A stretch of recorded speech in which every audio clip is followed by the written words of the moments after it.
Om Namo Venkatesaya. Welcome to my YouTube channel. నా పేరు తానేష్ నరసింహ.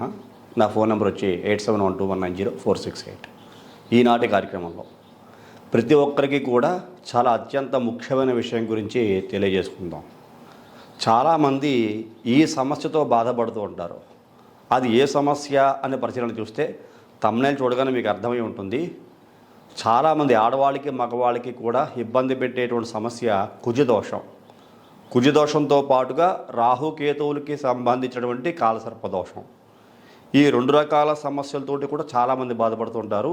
అందులో పాపగ్రహాలతో కలిస్తే ఎక్కువ దోషప్రదంగా ఉండేటువంటి అవకాశం ఉంటుంది.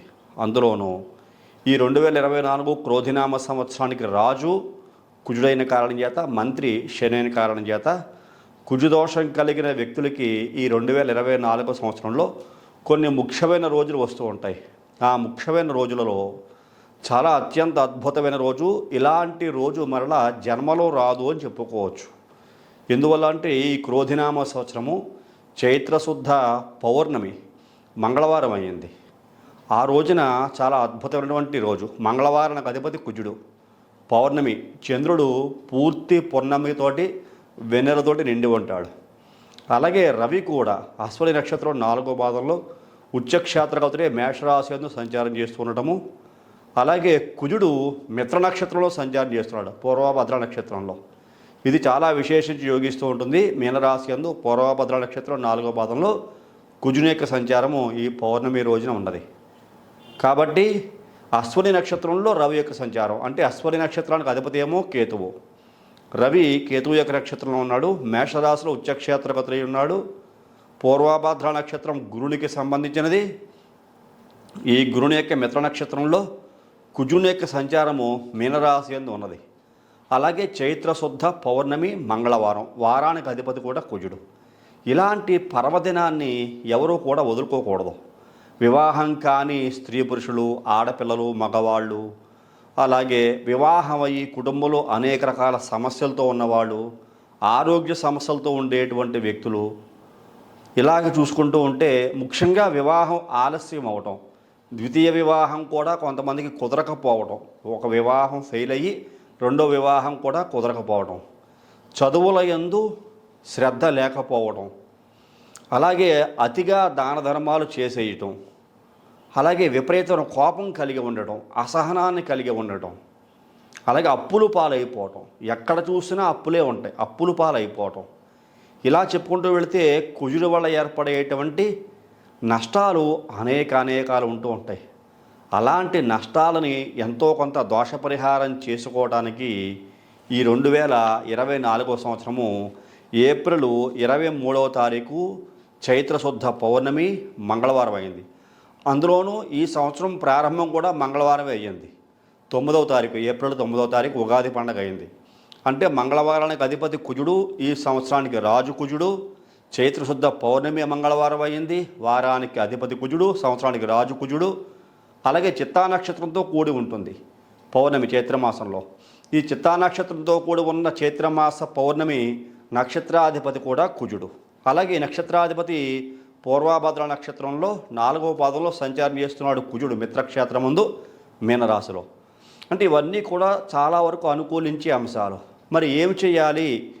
ఇటువంటి కుజదోష పరిహారం చేసుకోవాలి అనుకుంటే కనుక కుజుడు మిత్ర నక్షత్రంలో ఉండగా చాలా అద్భుతంగా విశేషించి యోగించే అవకాశం ఉంటుంది. కాబట్టి ఇక్కడ కుజదోషం గల వ్యక్తులైనా, కాలసర్పదోషం గల వ్యక్తులైనా, రవి శుక్రుల కలయిక ఉన్న, కుజశనుల యొక్క కలయిక ఉన్న, అలాగే కుజకేతువులు కుజరాహుల యొక్క కలయిక ఉన్న, ఇలా చెప్పుకుంటూ వెళ్తే దోషాలు అనేక స్థానాలలో అనేక గ్రహాల యొక్క కలయికలను బట్టి, నీచత్వం పట్టిన స్థానాన్ని బట్టి కూడా ఉంటూ ఉంటాయి. కాబట్టి ఈ కుజదోష పరిహారం చేసుకోవడానికి చాలా ఉత్తమోత్తమ మార్గంగా మనకి ఈ చైత్రశుద్ధ పౌర్ణమి మంగళవారము, చిత్తా నక్షత్రంతో కూడి ఉన్న మంగళవారము, క్రోధినామ సంవత్సరానికి అధిపతి అయిన కుజుడితో కూడినటువంటి మంగళవారం కూడా వచ్చిన కారణం చేత ఈ కుజదోషంతో బాధపడేటువంటి ప్రతి ఒక్క వ్యక్తి కూడా శుభ్రంగా తలారా స్నానం చేయండి. సుబ్రహ్మణ్యేశ్వర స్వామికి కానీ, ముఖ్యంగా సుబ్రహ్మణ్యేశ్వర స్వామినే మనం చెబుతూ ఉంటాం కాబట్టి పాముల పుట్టలో కానీ, లేకపోతే సుబ్రహ్మణ్య స్వామి దేవస్థానంలో కానీ, ముఖ్యంగా క్షేత్రం దగ్గరలో ఉంటే క్షేత్రానికి వెళ్ళే ప్రయత్నం చేయండి. ఎందువల్లంటే క్షేత్రంలో సుబ్రహ్మణ్యేశ్వరుని ఇటువంటి కుజదోష పరిహారాలు చాలా తొందరగా తొలగేటువంటి అవకాశం ఉంటుంది కాబట్టి క్షేత్ర దర్శనం చేసుకునే ప్రయత్నం చేయండి. ఆ రోజు శుభ్రంగా తలార స్నానం చేసి మంచి వస్త్రాలు కట్టుకొని ఈ సుబ్రహ్మణ్యేశ్వర స్వామి ఆలయంలోకి ఉదయాన్నే వెళ్ళి చక్కగా అభిషేకం పంచామృతాభిషేకం చేయించుకోవటము, మీకు శక్తి ఉంటే సహస్రనామార్చన చేయించుకోండి ఎరుపు రంగు పుష్పాలతోటి, ఎరుపు రంగు అక్షంతలతోటి. అలాగే ఈ సుబ్రహ్మణ్యేశ్వర స్వామికి ఇలా చేయించుకోవటము, కందులు దానం ఇవ్వటం. ఇంకా శక్తి ఉంటే అక్కడ హోమం కూడా నిర్వహించుకోండి. సర్పసూక్త హోమం ఉంటుంది. ఈ సర్పసూక్తంతో హోమం చేస్తారు కొన్ని దేవాలయాల్లో. అటువంటి హోమం కూడా నిర్వహించుకోగలిగితే చాలా మట్టికి దోషాలు, ఈ కుజుత సంబంధమైన దోషాలు, ఇతర గ్రహాల యొక్క దోషాలు తొలగించుకునే అవకాశం ఉంటుంది సుమా అని చెప్పని ఈ సందర్భంగా మీకు తెలియజేస్తున్నాను. ఇలా శక్తి లేని వారు, దేవాలయాల దగ్గరలో లేని వాళ్ళు, అలాగే మరి ఏమి చేయాలి, వాళ్ళకి అవకాశం లేకపోతే చేసుకునే అవకాశం ఉండదా, ఇతర దేశాల్లో ఉండే వ్యక్తులకు కూడా ఈ పరిహారం చేసుకునే అవకాశం ఉండదా అంటే ఖచ్చితంగా ఉంటుంది.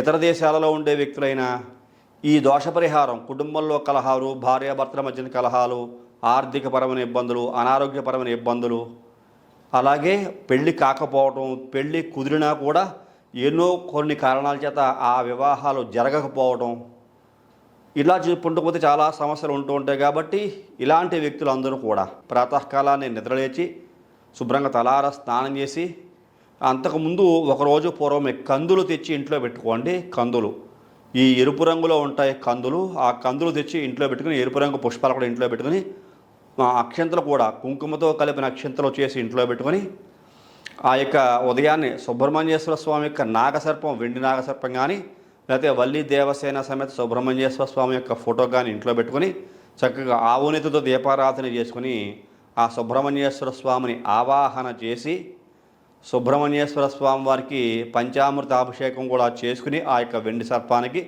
లేకపోతే ఫోటో ఉంటే ఫోటో మీద కొద్దిగా పంచామృతాలు జల్లి అభిషేకం చేసినట్లుగా చేసి, ఇక్కడ ఎరుపు రంగు పువ్వులు, కందులు, అలాగే అక్షంతలు, ఎరుపు రంగు అక్షంతలతోటి సుబ్రహ్మణ్యేశ్వర స్వామికి అష్టోత్తరం కానీ సహస్రనామార్చన కానీ మీ శక్తి కొలది చేయండి. కందిపప్పు వేసి వండిన అన్నాన్ని నివేదన చేయండి. ఈ కందిపప్పు కొద్దిగా వేసి బియ్యంలో దానిని ఉడకబెట్టి అత్తీసరిగా వేసి అది నివేదన చేయాలి. దానిని మీరు భోజనం కూడా చేయొచ్చును. ఆ నివేదన చేసిన తర్వాత ప్రసాదంగాను కాకులకు కూడా బయట పెట్టవచ్చును. ఇలా చేసినా కూడా మంచిదే. లేకపోతే ఎవరికైనా దానం చేయవచ్చు. ఇంకా శక్తి ఉంటే 10 మందికి మీరు అన్న సమారాధన కూడా చేసుకోవచ్చు మీ శక్తిని అనుసరించి. అలాగే ఈ కందులు కొద్దిగా పూజ చేసిన తర్వాత ఆ పూజ చేసిన కందులు కూడా తీసుకుని ఈ కేజింపావు కందుల్లో కలుపుకొని ఆ రోజున బ్రాహ్మణులకి దక్షిణ సహితంగా దానం ఇవ్వండి. ఇలా చేయగలిగితే చాలా అద్భుతమైన ఫలితాలు సాధించే అవకాశం కలుగుతుంది. జన్మకో శివరాత్రి అన్నట్లుగా ఇలాంటి పవిత్రమైన రోజులు చాలా అరుదుగా వస్తూ ఉంటాయి. ఇలా అరుదుగా వచ్చేటువంటి ఇటువంటి రోజులని చక్కగా సద్వినియోగం చేసుకుని సక్రమమైన మార్గంలో ప్రయాణించి అద్భుతాలు సాధించవలసిందిగా ఈ కార్యక్రమం చూస్తున్న ప్రతి ఒక్కరికి కూడా మరీ తెలియజేస్తున్నాను. ఎటువంటి పరిస్థితుల్లోనైనా సరే ఇటువంటి దోషాలతో బాధపడే వ్యక్తులు, నేను ముందు చెప్పినటువంటి దోషాలతో బాధపడే వ్యక్తులు అశ్రద్ధ చేయకండి. లక్ష్మీ నరసింహస్వామి యొక్క ఆరాధన కూడా ఈ రోజున చేయించుకుంటే మంచి ఫలితాలు వస్తాయి. హనుమంతుని యొక్క ఆరాధన వల్ల కూడా మంచి ఫలితాలు వస్తాయి. అలాగే కుజ సంబంధమైనటువంటి దోష పరిహారాలు తొలగిపోవడానికి ఈరోజు చాలా అనుకూలంగా ఉన్న కారణం చేత ఈ సుబ్రహ్మణ్యేశ్వర స్వామికి అభిషేకము, అర్చన, దానము, శక్తి ఉంటే హోమం కూడా చేయించుకోవడం వల్ల ఈ దోషం తొలగించుకునే అవకాశం ఉంటుంది సుమా అని చెప్పని మీకు మరీ తెలియజేస్తున్నాను. కుజదోష పరిహారానికి అనేక మార్గాలు ఉంటాయి. లక్ష్మీ నరసింహస్వామి యొక్క ఆరాధన కుజదోషాలని చాలా బాగా హరిస్తుంది. ఉన్నతమైనటువంటి దోషాలను కూడా తొలగించి అద్భుతమైన ఫలితాలు మీకు వచ్చేలా చేస్తుంది. అలాగే హనుమంతుని యొక్క ఆరాధన వల్ల కూడా కుజదోషాలు తొలగే అవకాశం ఉంటుంది. సుబ్రహ్మణ్యేశ్వర స్వామిని ఆరాధిస్తే డైరెక్ట్గా మరింత త్వరగా ఆ దోషాలు తొలగి శుభ ఫలితాలు పొందే అవకాశం ప్రతి ఒక్కరికి ఉంటుంది సుమా అని చెప్పని ఈ కార్యక్రమం చూస్తున్న మీకు మరీ తెలియజేస్తున్నాను. ఎట్టి పరిస్థితుల్లోనూ కూడా ఇలాంటి దోషాలతో బాధపడే వ్యక్తులు మీ వ్యక్తిగత జాతకాన్ని కూడా పరిశీలన చేయించుకోండి. ఎందువల్ల అంటే ఈ సుబ్రహ్మణ్యేశ్వర స్వామితో పాటుగా ఇంకా కాలసర్పదోషం తాలూకా ఛాయలు ఏమన్నా ఉన్నాయా, కుజుడు నీచ స్థానంలో ఉన్నా, ఏ ఇతర పాపగ్రహాలతో కలిసి ఉన్నా, పాపస్థానాలలో ఉన్నా దోషం తొలగించుకోవడానికి చేసుకోవాల్సిన శాంతి పరిహార ప్రక్రియలు అనేక రూపాల్లో ఉంటాయి. కాబట్టి ఆ విషయాలు మీరు వ్యక్తిగతంగా తెలుసుకోవాలి అనుకుంటే ఈ కింద కనపడుతున్న నంబర్కి ఫోన్ చేయండి. మీ డేట్ ఆఫ్ బర్త్ తెలియజేసి జాతక పరిశీలనకి తగిన రుసుము కూడా చెల్లించి జాతక పరిశీలన చేయించుకుని, అలాగే న్యూమరాలజీ ప్రకారంగా కూడా మీ పేరులో ఏదైనా దోషాలు ఉన్నాయా లేవా అని కూడా పరిశీలన చేయించుకుని, సరైనటువంటి విధి విధానాలతోటి మీ పేరు చక్కగా న్యూమరాలజీ ప్రకారంగా కనుక ఉంటే అద్భుతమైన ఫలితాలు సాధిస్తారు సోమా అని చెప్పని ఈ సందర్భంగా మీకు తెలియజేస్తూ, ఈ కార్యక్రమం చూసిన ప్రతి ఒక్కరూ లైక్ చేయండి, షేర్ చేయండి, సబ్స్క్రైబ్ చేయండి. సబ్స్క్రైబ్ చేసిన పక్కన ఉన్నటువంటి బెల్ ఐకాన్ మాత్రం ప్రెస్ చేయడం మర్చిపోకండి. అలా బెల్ ఐకాన్ ప్రెస్ చేయడం వల్ల నేను అప్లోడ్ చేయబోయే ప్రతి ఒక్క వీడియో మీకు వెంటనే ఇంటిమేట్ చేయబడుతుంది. మీరు యూట్యూబ్లోకి వెళ్ళి సెర్చ్ చేయాల్సిన అవసరం లేకుండా, అలాగే ఈ ఛానల్ యొక్క టెలిగ్రామ్ లింక్ కూడా మీకు డిస్క్రిప్షన్లో ఇవ్వడం జరిగింది. ఇన్స్టాగ్రామ్ లింక్ కూడా డిస్క్రిప్షన్లో ఇవ్వడం జరిగింది. అలాగే ఫేస్బుక్ యొక్క లింక్ కూడా ఈ డిస్క్రిప్షన్లో ఇవ్వడం జరిగింది. కాబట్టి ఈ ఛానల్ యొక్క అభివృద్ధికి ప్రతి ఒక్కరూ కూడా దోహదపడవలసిందిగా మరొకసారి తెలియజేసుకుంటూ, తదుపరి వచ్చే కార్యక్రమంలో మరిన్ని ఆసక్తికర విషయాలు తెలియజేసుకుందాం. అంతవరకు సెలవు. నమస్కారం.